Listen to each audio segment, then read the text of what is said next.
khusus sholat itu ada ayat langsung mengatakan semua bacaan kita, termasuk doa, termasuk istighfar, itu langsung sampai kepada Allah, disaksikan dan dijawab pada Quran surah 6 ayat 160. Man jaa bil hasanati falahu asyru amthaliha. Siapa yang mengerjakan satu kebaikan bernilai pahala, pahalanya 10 kali lipat. Di hadis Muslim 10 kali lipat itu bukan sekedar 1, 2, 3, 4, 10. Di hadis Muslim disebutkan Anda datang ke masjid saja. Ini baru tiba di masjid ya. Misal Anda belum sholat, belum bergabung ta'lim, baru nyampe masjid dengan niat ibadah, itu sudah dapat 25 kebaikan. Langsung kata Nabi, jarak 1 ke 2 500 tahun, 2 ke 3 500 tahun, 3 ke 4 500 tahun. Jadi kalau Anda dapat 10, bukan hitungnya 1, 2, 3 sampai 10, tidak. 500 tahun, 500 tahun, 500 tahun, 500 tahun. Dan itu tidak mudah teman-teman sekalian. Ya, itu tidak mudah. Nah, karena itu saya kembalikan ke awal, waktu subuh dengan asar itu malaikat mencatat. Catat, dan itu dilaporkan langsung kepada Allah. Fasa'adu lillah, mereka naik kepada Allah menyampaikan. Kata Allah, sedang apa keadaan hambaku ketika kamu tinggalkan? Nah, kalimat ini, ingat, kalimat ini menunjukkan bahwa Allah Maha tahu apa yang ingin dikerjakan oleh hamba, apa yang sudah dikerjakan dan sedang dikerjakan. Hanya ingin menunjukkan kepada kita bahwa malaikat tidak mungkin bermaksiat.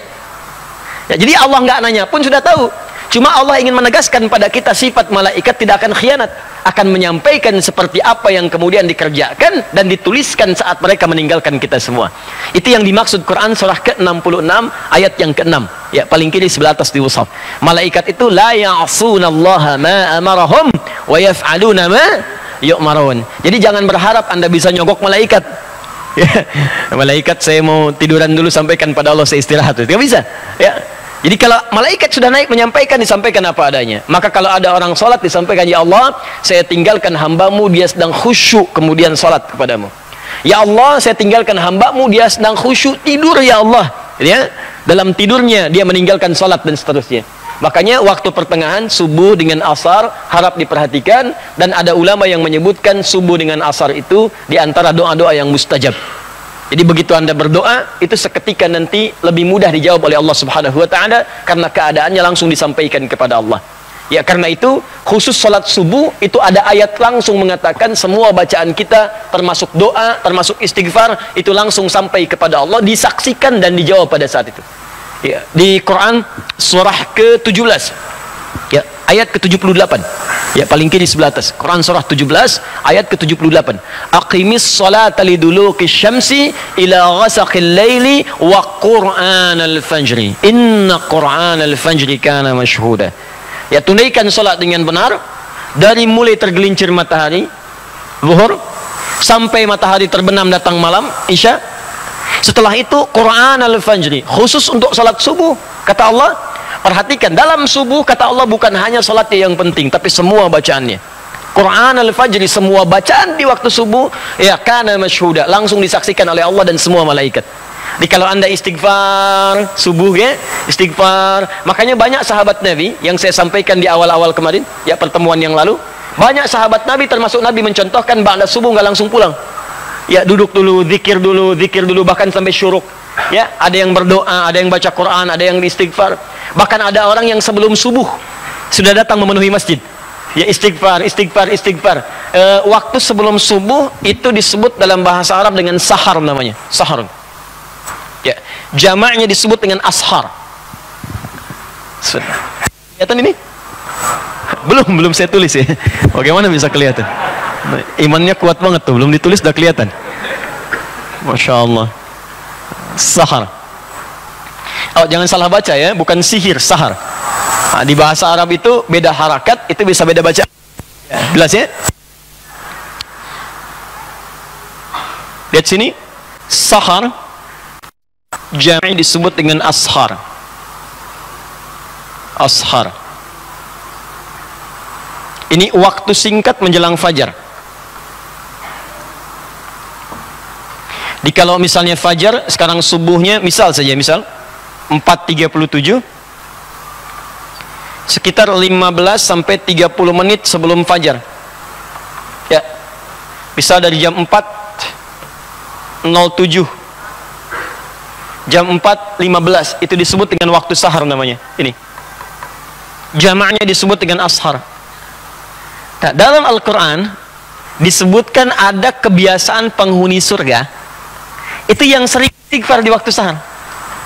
Jadi kalau Anda ingin lihat ahli surga yang sedang beraktivitas di bumi, di antaranya kata Quran, lihat nih orang-orang ini yang sedang istighfar di waktu sahar menjelang subuh dan setelah tahajud. Jadi orang ini tahajud, selesai tahajud dia zikir, astagfirullah, astagfirullah, astagfirullah. Ada zikirnya Nabi Yunus, la ilaha illa anta subhanaka inni kuntu minadh dhalimin. Ada zikirnya Nabi Adam, Rabbana zalamna anfusana wa illam taghfir lana wa tarhamna lanakunanna minal khasirin. Ya, ada zikirnya Nabi Muhammad sallallahu alaihi wasallam, ya, astagfirullah, astagfirullah, astagfirullah, Allahumma antas salam, minkas salam, tabarakta ya dzal jalali wal ikram, la ilaha illallah wahdahu la syarika lah, lahul mulku wal hamdu wa huwa ala kulli syai'in qadir. Hadis Muslim nomor hadis 571 sampai 573. Intinya istighfar, astagfirullah, astagfirullah, astagfirullah. Itu diabadikan di Quran di dua surah, di dua ayat berbeda. Satu Quran surah ke-51 ayat 18, paling kanan pertengahan di mushaf. Nah, ini disebut ahli surga yang tinggalnya di surga spesial, di taman surga. Itu kebiasaannya di bumi sering istighfar di waktu sahar. Wabil asharihum yastaghfirun. Menjelang fajar mereka banyak istighfar kepada Allah. Ya, Anda bayangkan, saking paham mereka dengan waktu fajar, mereka nggak pengen terlambat. Sebelum fajar sudah datang. Ah, ini bedanya. Ya, maaf ya, saya ilustrasikan begini nih. Kalau ada pembagian sembako, ya, plus dengan uang satu amplopnya 500.000, langsung di masjid ini pada jam 4.37. Pertanyaan saya, Anda datang jam berapa ke sini? Jam 3, jam 2. Demi Allah saya katakan, nginep dari sehari sebelumnya, ya kan? Nah, ini ada pembagian ampunan dari Allah. Kenapa nggak dikejar? Ada barakah, ada rahmat, ada pengabulan doa, ada penghapusan dosa. Ya, kan yang paling tinggi permintaan itu dalam Quran dan hadis. Yang paling tinggi permintaan, kalau Allah sayang pada seorang hamba, yang diberikan bukan dunia, tapi yang diberikan ampunan dari semua dosa. Itu ada di Quran surah ketiga ayat 31, paling kiri sebelah atas, dengan Quran surah kedua di akhir ayat 222. Qul in kuntum tuhibbunallaha fattabi'uni yuhibbukumullah wa yaghfir lakum dzunubakum. Kata Allah, katakan Muhammad, kabarkan pada umatmu, kalau mereka serius mencintai aku, buktikan cinta itu dengan mengikuti engkau.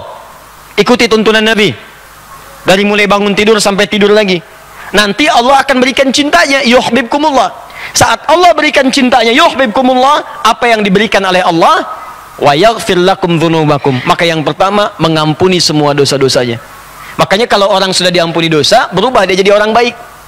Jadi kalau dosa sudah nggak ada, cirinya, ciri dosa diampuni dan sudah tidak ada, maka Allah akan menjaga orang itu dari perbuatan dosa. Ini mata misalnya banyak dosa, taubat kita, diampuni dosa mata, maka mata tidak akan bermaksiat lagi. Di begitu akan bermaksiat, dijaga oleh Allah, tinggalkan. Haram, tinggalkan. Suara hati kita muncul, disebut burhan namanya.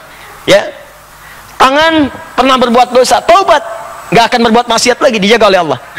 Ya, maka muncul penjagaan Allah dalam dirinya. Itu yang disebut dengan wa yaghfir lakum dzunubakum. Makanya kata Al-Quran, Allah lebih cinta pelaku maksiat yang taubat dibandingkan orang soleh yang tidak pernah merasa salah. Ayatnya mengatakan, innallaha yuhibbut tawwabin. Allah mencintai orang-orang yang mau tobat, tobat, tobat, tobat, tobat, dibandingkan orang soleh yang tidak pernah merasa salah. Paham? Nah, ada orang tiap mau subuh datang, dia ngerti subuh itu banyak nih, didengar langsung oleh Allah, disaksikan, nggak mau terlambat. Kayak tadi sembako di 4.37, nginep dari malam. Ada orang ingin mendapatkan ampunan Allah, dari sejak malam datang tahajud, sholat, bahkan saking pengennya mendapat ampunan, sholatnya serius, mencontoh Nabi, 1 rakaat sampai 100 ayat. Ya, ada yang 200 ayat, Masya Allah, ada yang ayatnya aja gitu kan. Terus bacakan, bacakan, bacakan. Begitu datang sahar, astagfirullah, astagfirullah, nikmat, astagfirullah. Hadis qudsi mengatakan, begitu orang ini mengatakan astagfirullah, man istaghfara liya ghafartu lahu, ghafartu lahu, maka aku akan ampuni semua dosa-dosanya pada saat itu. Itulah sahar. Ya, makanya orang ini akan digabungkan dengan orang sabar, kemudian orang yang jujur, orang yang khusyuk dalam salat, orang yang rajin infak, digabungkan dengan 4 golongan ini akan mendapat surga yang terbaik saat di akhirat. Itu ada di Quran surah ketiga ayat 17, paling kiri sebelah atas di mushaf. Quran surah 3 ayat 17.